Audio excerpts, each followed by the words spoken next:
Wait, you're recording. I am recording. Okay, I was like, I don't see it. It's there. It's right there. Hello. Hi, everybody. Welcome to the party, I can pal. touch him.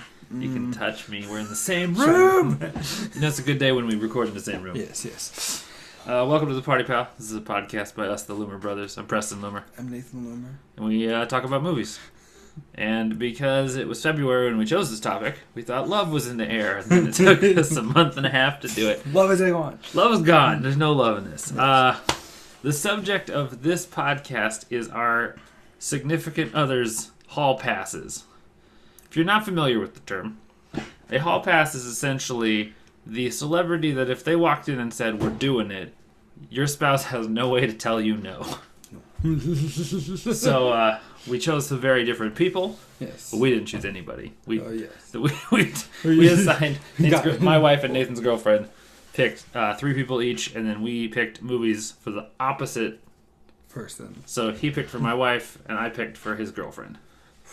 So we chose a whole bunch of movies. Should we say them all right now, or should we? Yes, everyone just at the same time. We'll bring them up as we go. I don't know how to arrange this one. No, I think I'm gonna say let's do it in the order of which celebrity you would most want to spoon you. Spoon me. So least to most spoonable. I don't. And I'll start. You made this even harder on me. I will start with your girlfriend's pick of David Tennant. Okay, yeah. I picked Fright Night, the remake, the 2011 remake of Fright Night, and I thought this was much better than I thought it was going to be when I started watching it. Fright Night's a vampire movie. It's a remake of a movie from the 80s. Mm-hmm. It has Anton Yelchin and David Tennant and Colin Farrell and a couple of other people who I can't remember. Yeah. Toni Collette's in it in like a part that is not worthy of Toni Collette. No, this was the oddball movie you picked. This is the one that when I looked at all the movies we had, I was like, what is this even? Well, I looked at David Tennant's filmography and I was like, I don't want to do Harry Potter. And I don't want to do like a staged Shakespeare show. And there's no like good Doctor Who movies. So I just was like, fine, we'll just do something weird. Fright Night. I haven't seen that much Doctor Who. I haven't seen a lot of it yet. So, yeah, there's a whole bunch of bits in this though that I'm just honestly because after watching What We Do in the Shadows, I can't watch vampire movies seriously anymore. There's a whole number of things where the one that stuck out to me is the scene where they're filming him and you can't see him on the film, and I was like, why didn't What We Do in the Shadows do something with that bit of like, we can't. Oh no, I forgot. I don't know how to. It's weird though because like of all the vampire cliches that are made fun of so much now. But every time I go back to any Dracula, they're still there. They won't. And I don't get it. I don't understand where they all. I want to go back and figure out where they all came from. Yeah. Like obviously I know the Dracula ones because Dracula did it, but then they're having to ask to come inside buildings and they can't be seen in mirrors and. That's the thing. It's like the first comic book character. Is this vampires being like, what can and what can't they do? Well, let somebody else figure it out later. Don't worry about it. I didn't know McLovin was in this movie. I don't remember that dude's name. He's McLovin from forever. Christopher Mintz-Plasse, I think, is his name. Okay, I remember that. But he's just McLovin. He's always going to be McLovin. And he's tried so hard not to be McLovin. Yeah. And he's McLovin until the end of time. Yeah. Dave Franco's in this movie. Mm-hmm. I'm a big Dave Franco fan. I love the Francos. Yeah, I will say that David Tennant was definitely my favorite character in the movie. Playing the Chris Angel vampire hunter, not a real magician. Yes. It was nice to see David Tennant in a new character because really it's only been Doctor Who and Shakespeare, and then everything else is kind of the same character. It's good, but it's so there's like 3 David Tennants. There's British David Tennant, American David Tennant, and Scottish accent David Tennant, also known as regular David Tennant. I also was like, this is the most America scene when he buys the crossbow. I was like, we're a teenager, we're buy a crossbow and nobody asks any questions. I know people own crossbows, so I was like, yeah. That weapon was banned. When that weapon was invented, it was banned by the Pope because it was too dangerous. Too dangerous. Oh, gosh. Pope was a vampire. No, and Colin Farrell, people sleep on Colin Farrell, but man, he does a good job. Yeah. This is our second Colin Farrell movie that we've done now. Not as good as Colin Mockery, but he's my second favorite Colin. I want to see that. I want this movie with Colin Mockery as the vampire. But no, that's true. Yeah, the only problem I had with it really was the dialogue was really cheesy. Really bad. Yeah, which I knew, and I could tell, because I'm like, these are good actors, really struggle to deliver these lines in a way that works. It's got some script. I was a little mad at so when they had the opening scene, the first time you see him really Colin Farrell's character, vampire out. Yeah. I was like, they had the scene where they did the fake out with the door, and then he steps through the door, and I realized it's later because he's just able to go in that house. It's not like but I was like, oh, what if... Oh, I want that trick. I want that where that's like the thing, and everyone's like, they can't come inside. They can't come inside. And then one of them's like, I'm inside. I'm inside the house. And they're like, how did you get in? We just walk. We just can come in the house. Yeah, I don't know who said that was a rule. We don't. It's just polite. But we don't have to something. I want a vampire movie where it's just all those rules are like myth. They keep trying things on him. It's like, none of it works. It's just water. It's garlic pizza. Great. It's great. Love it. Oh, and I love the Chris Sarandon cameo that they put in. If you don't know, Chris Sarandon played the Colin Farrell vampire in the 80s one. Yes. Right after he played Humperdinck. I can't remember if it was before or after. So he was Humperdinck. Yeah. And then he was in Chucky. It was in Child's Play. Oh, gosh. And yeah, like the mythos stuff, I thought the end was a little gimmicky with the soul-stealing dagger. Yeah. Or steak. I guess it was a steak. It will go in... I feel like I need to make a tier list of vampire movies now. Yeah. I don't know where this one goes. We've watched like almost 10 vampire movies at this point. We're going to be run out. I was saying to my wife, I was like, I feel like we can't even do vampire movies as a category now because we've watched them all. We had to maybe we do a finish of like all the other notable. We got Nosferatu. We got the right one in. With the right one in, we got the Nosferatu behind the scenes movie with Willem Dafoe. I actually do want to see that, so that's not good. Dracula 2000, Blade. We watched Blade. Watch all the Blades. Okay.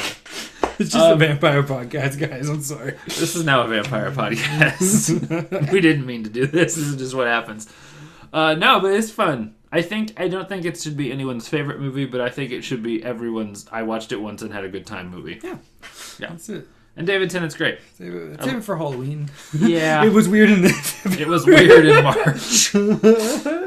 I do think that they did the best. I think the Colin Farrell vampire that they made was like the most like, oh, that's what I want in a vampire. Yeah. He's mean, he's ruthless, he's kind of sexy. That's all you need in a vampire. Oh, good. Okay, cool. That was it. Anything else on? No, that's Fright Night. All right. I don't want to say too much. Yeah, I don't want to spoil my favorite part of the movie. Yeah. Because I need people to watch it. I'm trying not to spoil things. I used to spoil everything on the podcast. Yeah. Do you guys watch the movies we tell you to, or do you just listen to us ramble? I just listen to the ramble. Nah, that's fine. All right. Okay, so now spoons. Spoons. Now it's my turn. You had to pick somebody out of the 5 remaining people. Who would you least want to be spooned by? I feel like I'm gonna get a judge.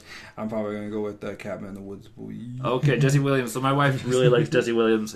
I get it, but he's on Grey's Anatomy, and he was in a lot of bad stuff, and then Cabin in the Woods. I love this movie. This is probably I think it's my second favorite horror film ever. Mm-hmm. It's definitely like one of my 10 favorite movies ever. Yeah. It's so good. It's although it is weird because I said you have to know the other movies to watch this movie. Yeah, this is a horror fan movie, and like this is what. So I when I rank movies, I have the categories I always put are like sort of arbitrary, and then 5s are always, I want to just watch it again right after I stop watching it. Yeah. And that was this because of the gimmick. So the gimmick in this movie is that basically you start to learn that every horror movie you've ever seen is manufactured in a lab. Yeah. And it's like a tried and tested ritual to keep the end of the world from happening. Yeah, and it's so funny because it feels like a spoiler, but it's not. That's not, because it's literally right at the start of the movie. That's literally the first thing that happens in the movie. You learn this. Yes. Yeah, there's basically some guys who their day job is to go kill a bunch of teenagers in a cabin in the woods. And the teenagers choose the method for how they get murdered. Yes. And that's the thing. The twist comes towards the end of the movie. I'm gonna blow part of it, where they find out that there's a lot more going on than you realize. And there's just, I was like, I want like a prequel series where you just see all the other ones. Yeah. You just watch the experiments that got thrown out. Oh, it's so good because it's just the ending does like, I don't know. I thought the movie was gonna be just like they're just trying to get out of this thing. And, I can't even say it. I feel so bad. We're gonna spoil Cabin in the Woods because you can't talk about it without. Yeah, you really can't. There's no way to talk about it without spoiling it. Basically, it's five teenagers and all the stereotypes going to the cabin. They slowly get murdered off. One of them figures out that there's a secondary behind the scenes component, and they break into the lab and try to stop it. Oh, chaos ensues. And that scene is where that's where it goes from good to great. Yes. We got a young, about the same age he was playing Thor, right? But so Chris Hemsworth, here's the fun story behind this. They shot this movie. They shot Cabin in the Woods in 2008, 2009. Yeah. And he was Thor in 2010. Okay. But Cabin in the Woods got delayed because of a studio, I think it was a bankruptcy. Yeah. And so it took 3 years to get the movie released. Oh. So when it got released, he was huge. Chris Hemsworth was suddenly Thor. Yeah. The girl in it was on House of Cards, and Jesse Williams was on Grey's Anatomy. Yeah. So they went from 3 kids who got cast because nobody knew them to like huge stars in this weird indie horror flick so written by Joss Whedon and directed by Drew Goddard, who made Daredevil. I don't even know. Stop. But I forgot Jesse was in this. I feel bad. I only know it because my wife points out how pretty he is every time we watch it. I guess I saw it twice in theaters, and then I watched it like 5 more times when I got on DVD. And for some reason, when I went on IMDb, I'm like, oh, that guy. He's the least interesting character in the movie, I know by that. far. And I think it's on purpose. Yeah, because he's the brain. That's how they design him. Yeah. They go off the 5 stereotypes of slasher flicks. You have the slut, the jock, the clown, the brain, and the virgin. And so, he's the brain because Chris Hemsworth is obviously the jock. That's right. Fun story about the scene. This is the best story. So Fran Kranz, who plays Marty, the clown character. Yeah. There's a scene in the movie towards the beginning where they're all swimming, and he's not. Mm-hmm. And it was actually a production decision. He was supposed to swim, but Fran Kranz is jacked. And he's like more jacked than Hemsworth was. It's kind of gross. So they were like, he's leaving his shirt on. So we don't make it out like he's this ripped ass stoner. Oh gosh. That's so good. It's fun. It's just fun. And I can say this from people, because I've had people ask me, like, could we watch it? Because we're not good with scary stuff. This is not that scary. It's not that scary. Like, it has some of those traditional things, but because of the way they frame it, as, like, you kind of know what's coming, it's not super scary. Even the parts, there's one probably stretch that's, like, traditional horror flick. Yeah. And that's not scary from start to finish. No. I know I love it because it's mostly Evil Dead inspired. Mostly, yeah. I think maybe Friday the 13th it comes a second. I wouldn't say Friday. I would say Dawn of the Dead. Yeah, Dawn of the Dead. Night of the Living Dead. But it's if you like traditional bad indie horror flicks, this is a beautiful movie. Beautiful. Mm-hmm. If you don't, it's still a beautiful movie. I don't care. I don't care about your I don't care what you think. It's great. We love it. Less.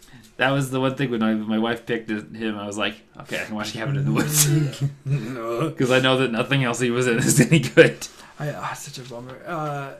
I don't know. It's also another weird time to watch this movie is right now.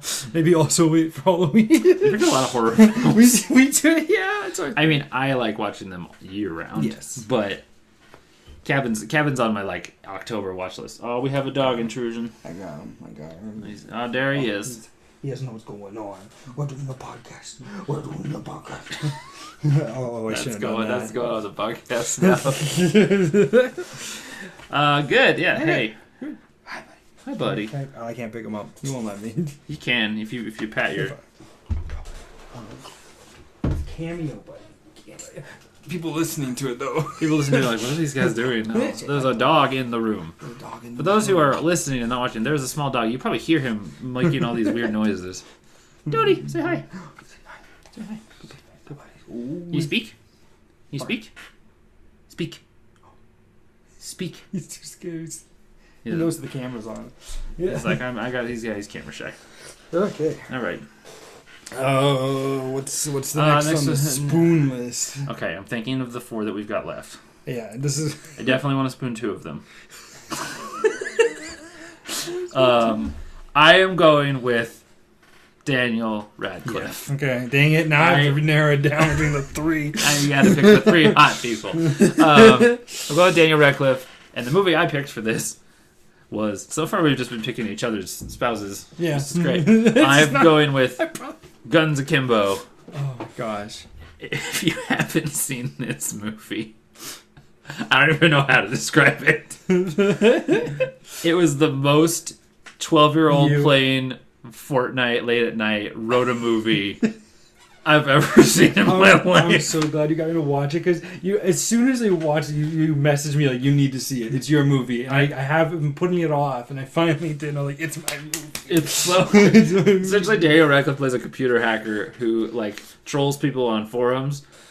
Or on video streams for this live action video game. It's not a video game. It's they basically kidnap people and force them to fight each other to the death. Yes. And he gets put in the game with these guns like bolted onto his hands. So that's what's called Guns Akimbo, because he has to hold them in both hands. That's where the meme comes from, though, of him like with on the street, with the bear shirt, so good. With the bear slippers. Yeah.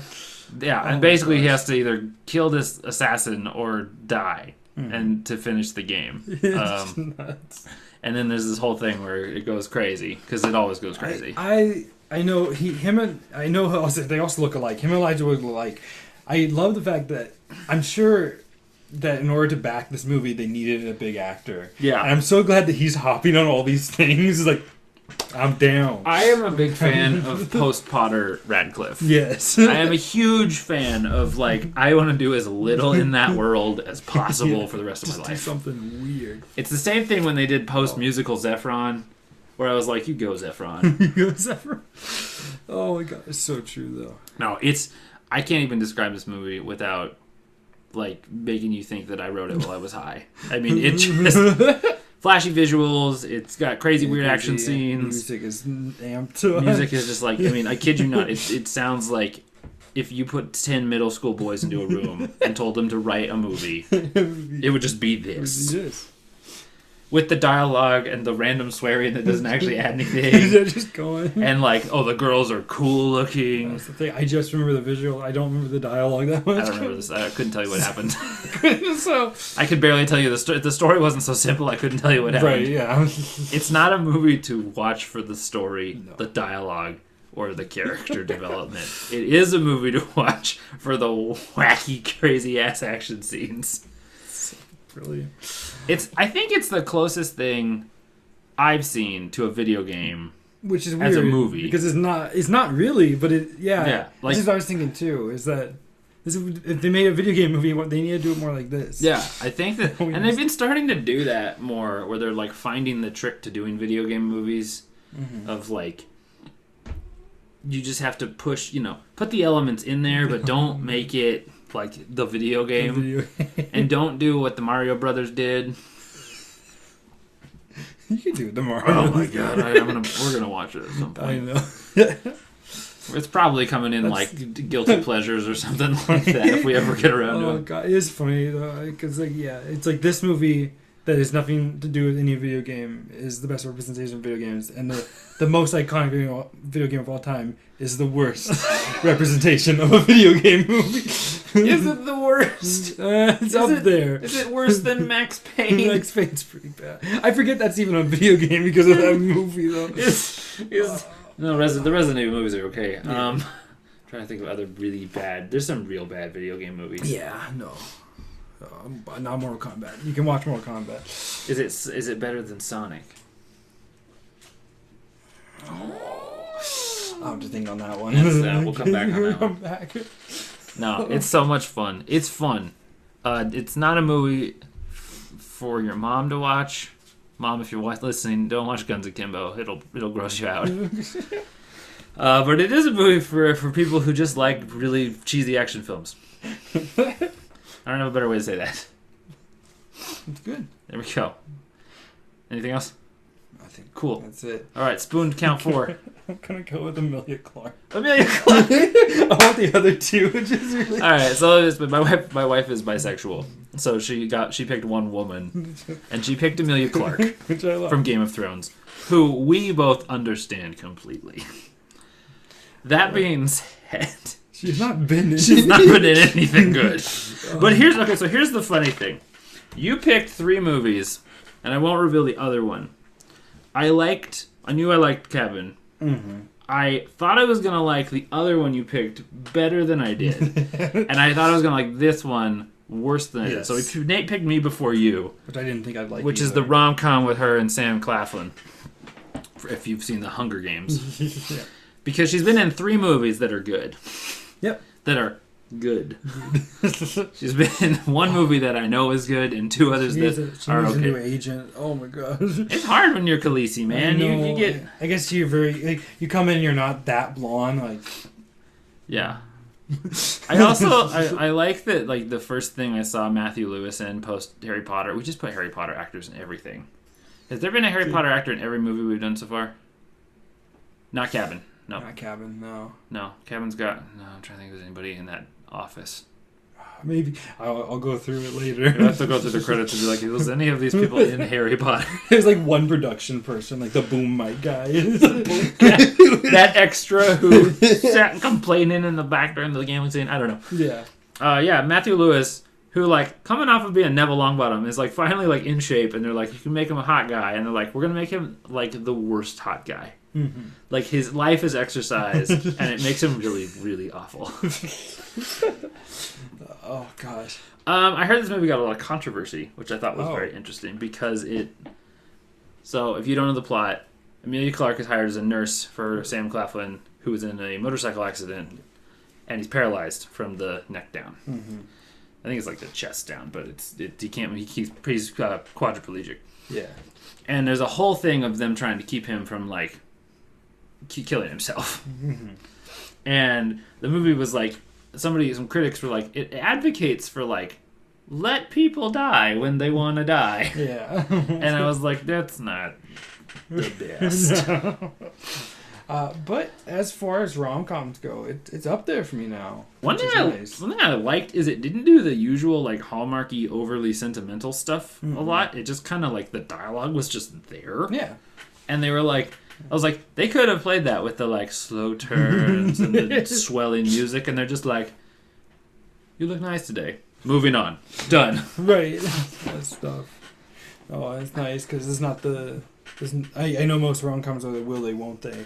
This one was definitely... wasn't that. Which is... This one was definitely different. Yeah. I also think that Emilia Clarke needs to do more comedies. Yeah. Like, she's very funny, she's got a good... I mean, if you ever watch any interviews with her... Yeah. Like, a ball of energy. Khaleesi's the least Emilia Clarke role. Yeah, it's really true. She's not that stoic person. She's, like, bubbly, and she's, like... Yeah. She breaks all the time. There's a lot of good Game of Thrones bloopers involving Emilia Clarke breaking. I would say if you like Nicholas Sparks movies, you can watch this movie. Yeah, you can watch this movie. This is exactly... I was like, this is a British Nicholas Sparks movie to a T. And this was supposed to be one of the around Valentine's Day movies, and then I waited. We waited way too long. 2 weeks late. That being said, the plot, it is pretty by the numbers. Yep. Like, it's not... You're not going to be surprised if you know how these work. Yep. more or less. It has some good moments. It's actually very, like, surprisingly funny. Yeah. It's not rom-com sweet. It's, like, actually, like, humorous. Yeah. I love the line where because he's really cultured and she's not. And he's like, she's trying to, like, rag on him. And he's like, E.T. is my favorite movie. She's like, E.T. is everyone's favorite movie. And I was like, that's fair. It's a good movie, though. Yeah, and it's got a good supporting cast, too, overall. Yeah. It's got people from Downton Abbey. It's got people from Game of Thrones. I want Charles Dance's freaking voice. Yeah. That's it. That's the one. Everyone's like James Earl Jones. I'm like, nah, I'd switch with Charles Dance. It was that. What I was gonna say is that I forgot that like 3 people in this movie are actually British, and I'm watching it like, oh yeah, they actually are. I always think of them as American actors, and they're not. So yeah, it's so funny how many of them are British. It's so funny how many British people we forget are British. Yes. Like, I don't remember Henry Cavill's British. No, ever. Never. And then he does an accent, and I'm like, what? That's not him. I watched him in The Witcher. I was like, his accent works pretty good. And then I was like, that's just his voice. That's just what he sounds like. Son of a gun. Really good. Yeah, it's cute. It's clever. It's simple. It's sweet. It's fine. That's all I got. We're down to the last spoons. Oh, man. This is 2 tough spoons. I'm going to piss off some people right here. I'm going to piss off me. I'm picking Tom Hiddleston. Piss me off, yes. Yes. That didn't piss you off? No, it didn't. Yeah. It's so heavy. My wife also likes Tom Hiddleston. We broke the train. And Nate picked The Only Lovers Left Alive. I didn't like this movie. No, I was so hopeful. And then as soon as I finished it, I went back and like read because I like look up stuff about it. And as soon as I was like, oh, it's Jim Jarmusch. Who's that? I've seen 3 of his movies. They're all that slow. Oh, okay. He writes slow, kind of comedic movies. This one's about 2 vampires who are both really, really old. Vampire. We managed to do it again. I didn't know it was. I just picked something that had high ratings. I was surprised. I mean, I told Nate he couldn't pick a Marvel film. That was my one rule. I was like, you can't. I don't want to watch Loki. This was the same with David Tennant, where I couldn't. I was like, don't do the Shakespeares. Don't do the Shakespeares. I know they're there. Yeah. Don't do anything. Yeah. Basically, try to avoid their big blockbuster hits if you can. I was looking for some indie weird thing that people said was weird. So if Guns Akimbo was written by somebody in middle school, this movie feels like it was created by a hipster in college when we were in college, who was like, I want to do vampires, but like they're relatable people. They're boring. They're boring. They're just done, man. They're just like, life is life. And we don't got it because we're vampires. And Tom Hiddleston likes guitar. That's the thing from I thought it was like a rock star story based on how he looked from the poster. It looks like a rock star movie. Like, the visuals in the movie are actually very striking. Like the shots are cool. The Hiddleston and Tilda Swinton, who plays the other vampire, are both really good. But nothing happens. Nothing happens. And it's 2.5 hours. I had to watch it twice. I stopped. This one made up for Saving Private Ryan being like 4 hours and not feeling like it. I think it went into this. He was like, you need to get your time back. I literally just stopped writing notes about halfway through. I was like, I just don't know what to write about anymore. Oh, I guess we should stop talking about it. All right, it's over. This is what I feel. I feel like this movie the same way I felt about Joker, where like the performance is great. Mm-hmm. But I don't care about the rest of the movie. Not enough substance to keep you interested. Like, I would watch Joaquin Phoenix as the Joker again, but I would not watch it in that movie. No. I would watch Tilda Swinton and Tom Hiddleston as old vampires, but I would want it in a more what we do in the shadows. That's the peak. That's number 1 on the vampire movie rating. It is, though. That's so wrong. It's because it knows. It just knows. Yeah. This also had some interesting questions of like, I mean, it did ask the interesting question of, okay, so you have an unlimited time and like you're alive forever. Yeah. What do you do with that time? Yeah. Because at some point you're going to get bored. I was like, I would probably try to like just read a whole bunch. I don't know why the joke always was growing up, like get really good at DDR. And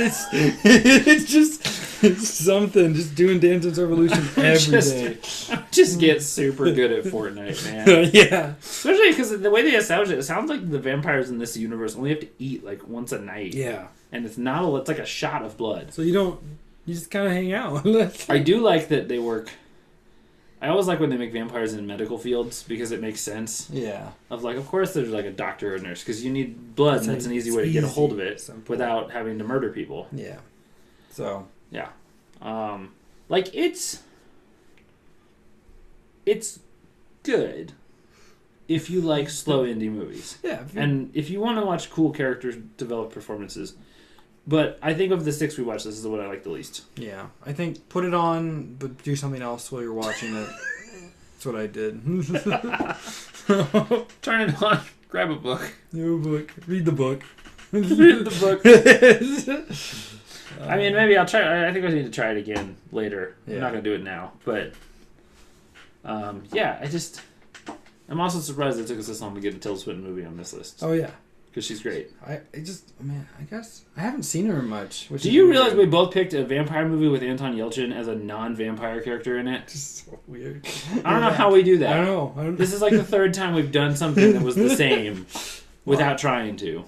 Hollywood is the same thing over and over. That's what we're learning. That's our new... Come join us on our new podcast. It's the same movie. Where we watch 2 movies that are identical. Oh my gosh. And we just watch Deep Impact and Armageddon every week. It's the same movie. Oh my god. So, we're moving on to the... We're moving on to the last boy. The last cuddle spoon. The ultimate spoon. Bring in the spoon. You guys remember 2 podcasts ago? Ew, it's Robert Pattinson. It's Robert Pattinson. It's a vampire. Just can't escape the vampire podcast. Okay, but so we picked good. I picked Good Time as the movie, which is by the Safdie brothers, who, if you've seen Uncut Gems, this is the movie they did before that. Yes. Which means he looks nothing in this movie like in any other movie. And if you are on the Robert Pattinson is a bad actor train, watch this freaking movie. Yes. Holy crap! He's so good. He's so good. I'm glad I've seen. I think I've seen like almost every Robert Pattinson movie now because of this. I'm getting up there. Is nuts. Because I thought you were gonna go with Water for Elephants in my head. I considered it, but I was like, no, Good Time's so good. Good Times is really. I'm glad because this was. I don't know. I guess the problem is though, after seeing Uncut Gems, now that I didn't know that at the time, I was like, this feels like Uncut Gems. Now I get it. No, it's the same guy. It's a good. Well, and I like it's cool too. Is Benny Safdie plays his brother in this movie. Yeah, and he plays it. He's supposed to. I think he's some sort of autistic, some sort of mental issue, and he's really good. Yeah, and I was like, this is like if I didn't know, I would assume this guy, they just got an actor who has these issues. Yeah. And I know they're good actors, but also props to these directors getting good performances out of people and breaking them out of their stereotypes for people. They're so good at it, man. And I will say, I think that these two, the Safdie brothers, are the future of like crime movies. Mm-hmm. I think they've done the 2 best crime movies in the last 5 years. Yeah. And it shows. And Pattinson is just like on fire from start to finish. Yeah. He is the best part of this movie. Well, I mean, he's most of the movie. He's most of the movie, but like... Yeah. I guess what I meant was like, there's never a moment where he drops the ball on this. Yeah, he just is on, and he's so different than anything I've seen him in. Yeah. He's not charming, he's not polite, he's not any kind of attractive. Like, he's just like a Tasmanian devil. Yeah. Basically, the whole movie is a bank robbery gone wrong, and then one of them gets captured, and the other one's trying to bust him out. Yeah. It's a pretty simple plot now to think about. Yeah, it is a simple plot. Well, Uncut Gems was a simple plot too. Yeah, it's just it was like, I need that diamond. I need to get the diamond back from Kevin Garnett before the guys kill me. Before they kill me. Oh, simple. Yeah. And now we also know something about the spoon order, which is interesting. Note, people, Emilia Clarke is 3rd in our spoon order. I just love Robert Pattinson if Robert Pattinson walked up here and was like, "Can I spoon you?" I'd be like, "Yeah, yeah, you can. Yeah, you can do that." Yeah, yeah. My wife's giving me an angry face now. Well, I was gonna be really happy though. Oh gosh. Yeah. I mean, note it's like. The spoons are... All 6 spoons. They're essentially just spooning each other down a line. That's how close it is. Oh my gosh. No, but I think Good Time is worth your time. Oh, it's worth it. It's worth it. Just have a day marathon with that and Uncut Gems. You can just watch them back to back. If you like high intensity thrillers, they're both really good, and I think they're both still on Netflix. I know one. Did I rent it for no reason off of it? Did you rent I probably did. I probably need to look. Oh, it may not have been. It was in January, but I don't know if it left before I watched it. But yeah, it's just there's all good. Uh-huh. So next time we're switching it up. We're doing hour hall passes. And again, Nate's picking for mine, and I'm picking for Nate's. Yeah, are we still gonna keep the spoon order? I think the spoon order works. We're just gonna do it for every film. This is the new order. This is the new order. I just want to get mad at. We never get mad about who likes what movies more. I'm gonna call it the Cadabra order. Cadabra. Spoon. That's the Alakazam. Yeah. Oh, wait. Well, you could see the other hand, so it was right. It was still good. Oh, yeah. Dog. I think you got the send off. No, I said Life is like a box of chocolates last time. We did the Oscar movies last time. Son of a God, I didn't think of one. The Life was like a box of chocolate was last second. I was like, I forgot it was my turn. It's really rough. Hold on, here it comes. This doesn't even have a name. It just says McLovin. Peace. See you later, everybody.